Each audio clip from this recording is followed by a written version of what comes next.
Who's in charge of the girls? Who's in charge of the girls? Hell, it might be Felicia the way she cleared Keely out.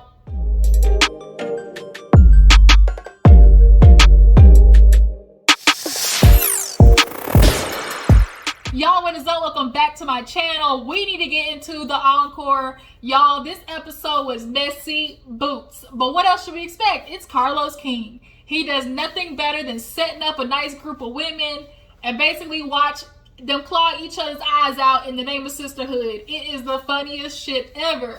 But we're going to get to this episode, talk about how everything took a turn for Keely. I don't think she was expecting for people to get to her ass like that at the end of the episode. And then Pam, oh Pam, ma'am, we need to talk. We need to talk. You, me, and Jesus at this point, the way you be acting. So let's not waste some time. Let's go ahead and get into it because I gotta go ride into town, go do some stuff for work and whatnot. So let's hurry up and get into this episode. If you're new to my channel, make sure you hit that subscribe button. Everybody else who continue to show up, show love and support, definitely appreciate it. I see y'all down in the comments. Let me know that you guys stopped by liking the video, okay? So we open up with Cedar basically talking about we gotta choose a HBIC. We gotta choose a woman to be queen of the ladies, basically. So immediately everybody's like, we are not picking Keely. None of the ladies wanted to pick Felicia or Fallon, frickin' frack. And it came down between Pam and Aubrey, right? So everybody was happy when it was Pam. Everybody chooses Pam because if there's anything that she's gonna do, it's kind of keep, a level head. She's very objective. I like how Pam can, try to see, both sides. So choosing her, great decision. People respect her. So they go from that to hearing about what the queen does, what her job, what her mandates are. And they go down into the studio with fine-ass Cosign and Elijah. Y'all, Cosign, he can get it. He can get it. Cosign is sexy. But not sexy too much. You don't want a nigga who, is that good looking because that shit's annoying. Like, Cosign's cute, but, not over the top, right? You can still check him if need be. Basically, is what I'm trying to say. But nonetheless, the whole point is for the ladies to have to do at least 3 songs where they're all on it together.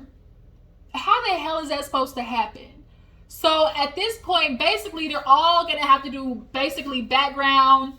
They're going to have to layer each other's voices. And it's going to have to be that way because getting all 9 people on one song and everybody getting a verse or a part or whatever, it ain't going to happen. So they say, look, we got a nice little reggae type vibe for you guys. Just come up to the mic, sing what part that you think, fits best for you where you feel comfortable. Nivea, I love Nivea. I want this to help give her the push that she needs because Nivea is talented as fuck. She has a nice voice. And when I tell you Laundromat is my song, soap, powder, look. And that intro is everything. Don't worry about it, Keith. You ain't taking care of business. You have to ask me no questions like that.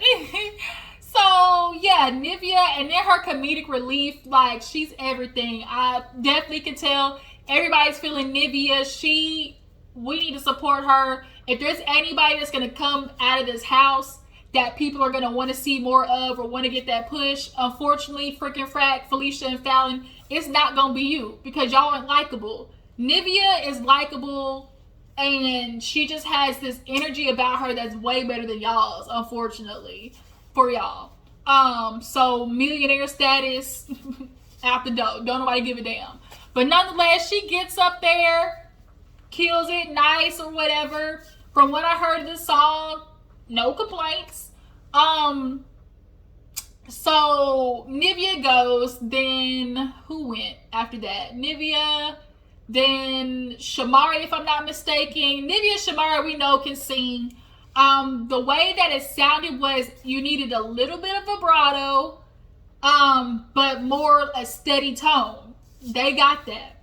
We get to Felicia. Felicia goes, sounds good, no problem. Fallon goes, no problem. She's lower registered. Then we get to Keely, first of all, why the fuck you going? You said you didn't want to be part of the group. That was a big thing this episode. If you don't want to be a part of the group, you want to be creative director, you want to stand on the side, why the hell are you dancing? And why the hell are you taking up time in the studio? But she goes there and doing some real low, take my love away, like real low register. So everybody's kind of sitting there on the couch like, okay, right. So then Pam goes, we know Pam, she's shaky. And in the meantime, you see Irish and Lamisha just really nervous. You can tell they're super insecure about their ability. So Lamisha goes and of everybody, her and Irish definitely have some work to do. You can definitely tell back in the day, they mix and mastered the fuck out of them. But what else do we expect? Everybody gets mixed and mastered to some extent. So Lamisha is going, and she in the confessional is going off about how, you know, she doesn't like it. She knows the girls already, you know, minimize her capabilities. And so then Irish goes, and she kind of has a little bit of, you know, mutual support by having Pam, you know, stand up there with her. Irish, I'm sorry, boo-boo. Like, if there's anybody who needs the most vocal training, it's you and Lamisha. And that's not a bad thing. Y'all have not been in the game. But what's going to be y'all's detriment is not being able to sit there and admit that, or you don't want to accept the fact that your capabilities might not have been where they've been out of trying not to be embarrassed in front of the other girls. Who gives a fuck about them, right? You need to make sure like you're getting your vocal training and you're doing everything you need to do to get better. Like, fuck them and the horse they rode it on. Like, if you know you shaky, go get vocal training. But being mad and upset at the girls for pointing out something that unfortunately is true is not going to do anything for you. But Felicia's over there, she's struggling to listen to it, and she's just kind of like, okay, Irish, you're going to have to sing from the gumption, like from your diaphragm, from your chest. Singing out your nose ain't going to work. Lamisha's like, I'm so sick of them pointing stuff out. Ooh, got something stuck in my throat. She's like, I'm so sick of them pointing stuff out with, you know, me and Irish. It ain't cool. They think they better than everybody. That's why they tried to split the group up. I'm so sick of this shit, basically. So they're all sitting down in the studio after, you know, recording and everything. And Aubrey puts her arm just kind of over Pam. You see Pam looking down like this. And she's whispering like, you know, like, just let you know, like, take your arm off of me. I don't want anybody to get nothing, you know, misunderstood, misconstrued. And so basically Pam goes into this whole thing about how she ate the cat in the past. You know, she might have did a little bit of trimming. You know, people know what that is. If adult people know what that is.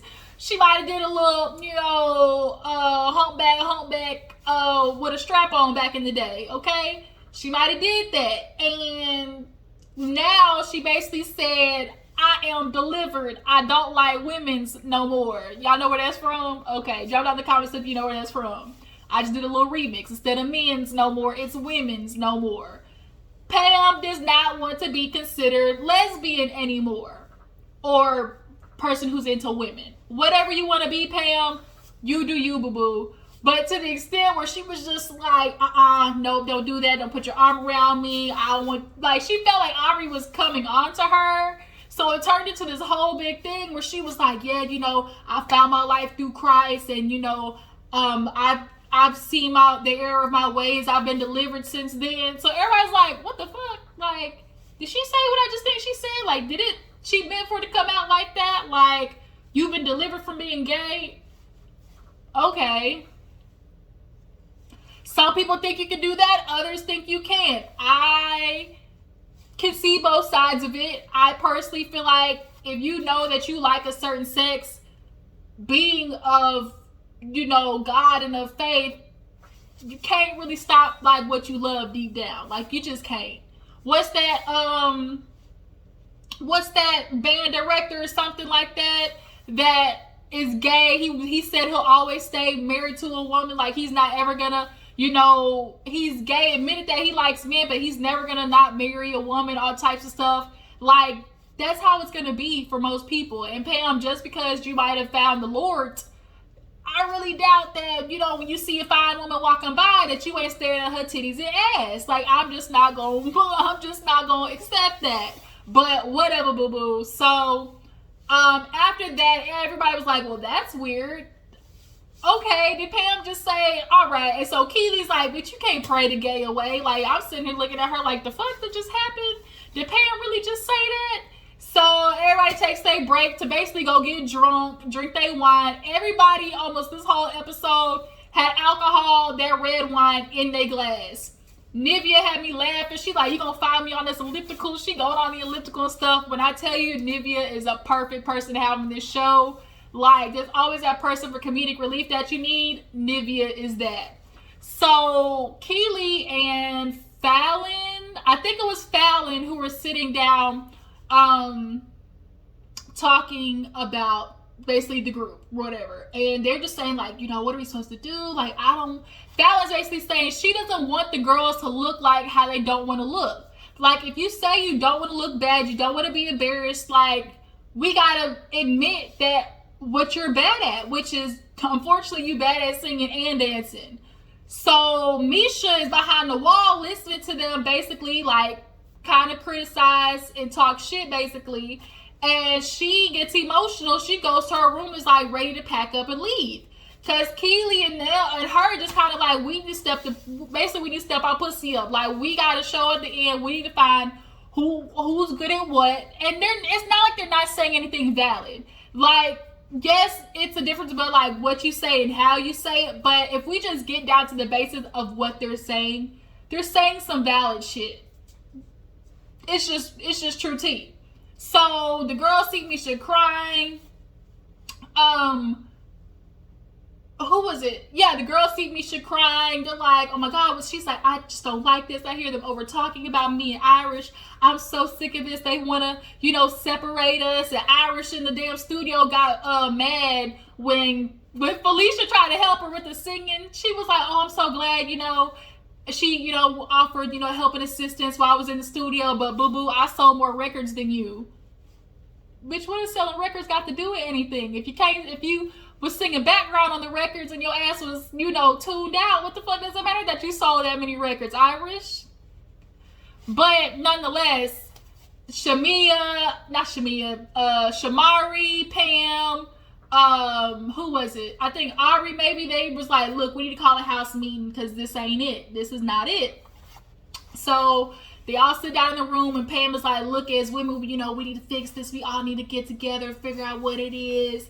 And so who goes first? Misha, she basically goes ham, talking about, I'm so sick of this shit, freaking frack, you know, Felicia and Fallon, y'all want to sit here and, you know, be disrespectful and air me and Irish out, and it's clear that y'all would have had y'all separate group over there, and it's getting real catty, like y'all want to come after us. And Felicia kind of got upset because she's like, first of all, I ain't say shit. Like, she's like, I understand that we twins or whatever, but don't partner me up with my sister. And you can definitely tell that happened a lot. Fallon is the shit talker and Felicia is like the cleanup person, basically.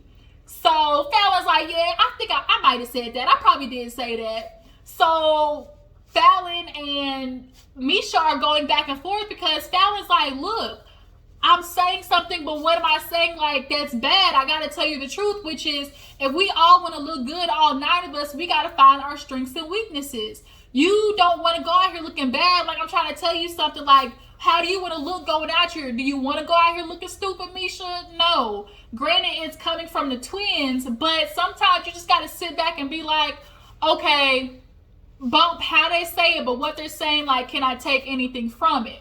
And unfortunately, Misha, the thing is, like, you gotta step your pussy up. Like, you can't dance, you got 2 left feet, and your vocals need work. But those are things that can all be worked on. But it's just like, right message, wrong person, basically. So they're going back and forth, and Keely's like, can I say something? And she's like, the unprofessionalism is just really When she said that, I did the same reaction that Fallon did. I rolled my eyes so motherfucking hard. I thought I'm a Dia, bitch. If you roll your eyes again, I'm gonna take them out and have them looking at you like this. Like, I rolled my eyes. Because it's like, girl, first of all, why are you here?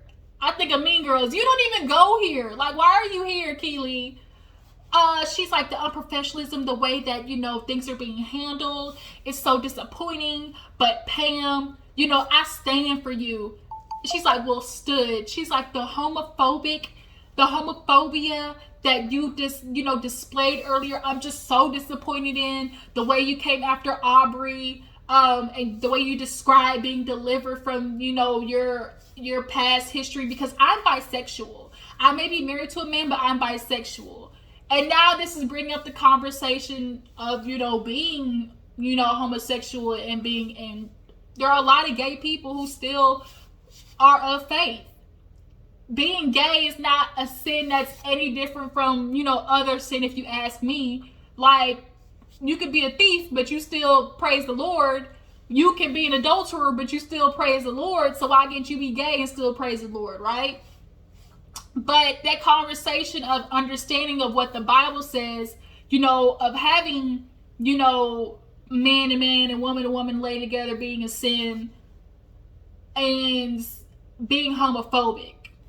That line correlate, like, I'm a person who views things objectively, and I like to see both sides, and I also like to try to understand the mindset of both sides.